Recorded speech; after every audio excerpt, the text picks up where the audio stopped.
Earlier this week, I made a video about some of the issues surrounding liquefied natural gas, or LNG, in northern BC.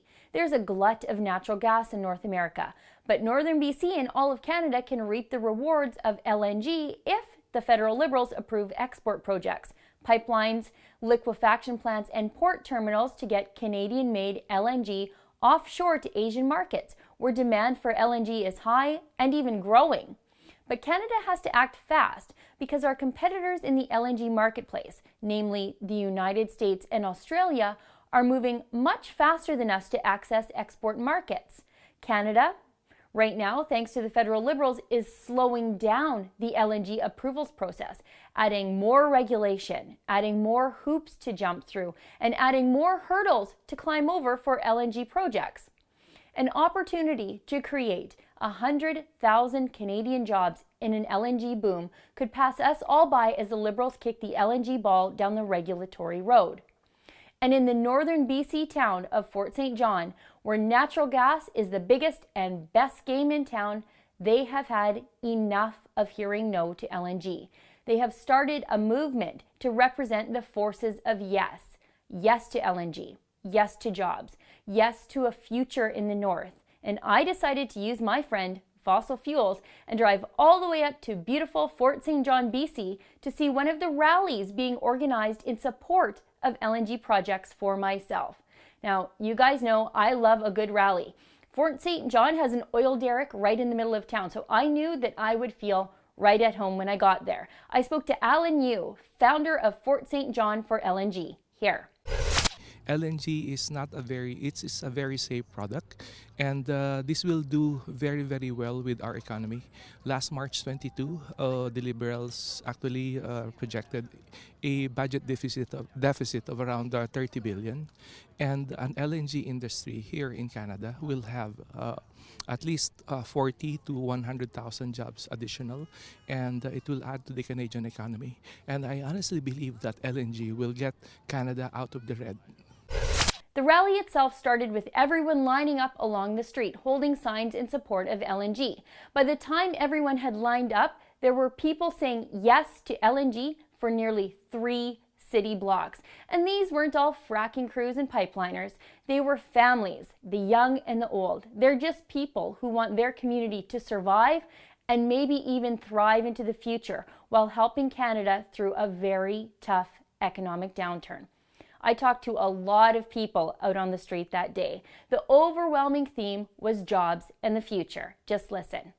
LNG is jobs for our community, strong economic growth, and a future for my kids. It's going to get jobs for everybody, and we need that for the future, for her.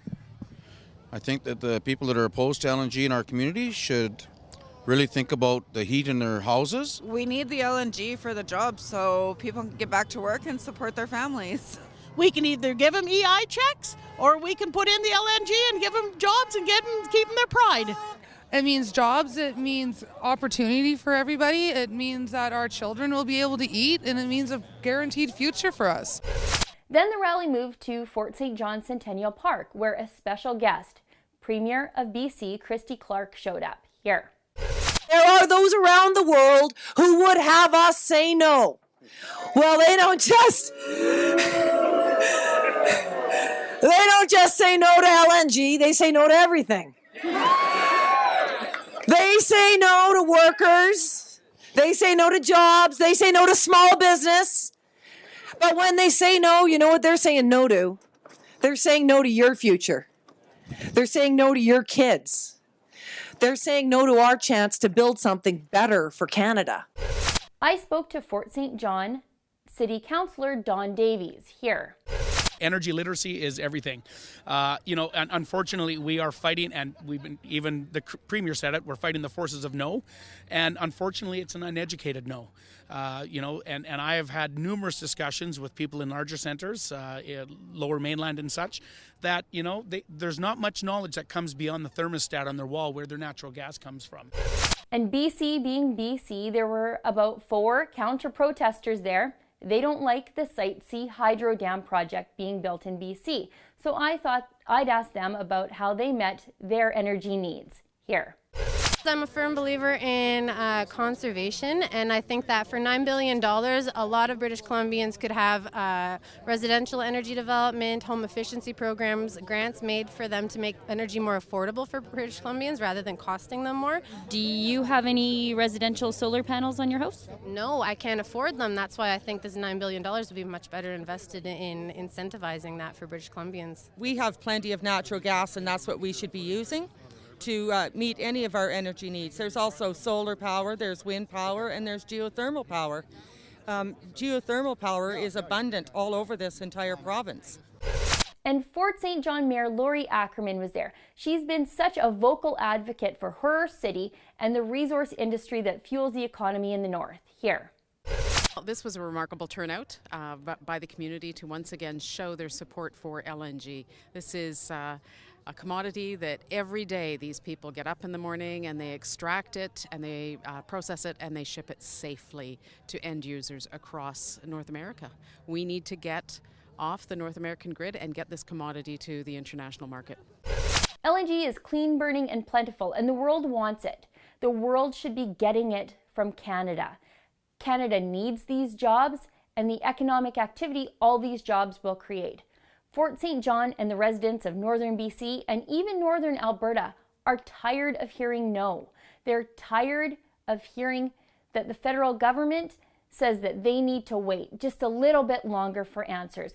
They're tired of more and more red tape being added to projects that needed to be built yesterday.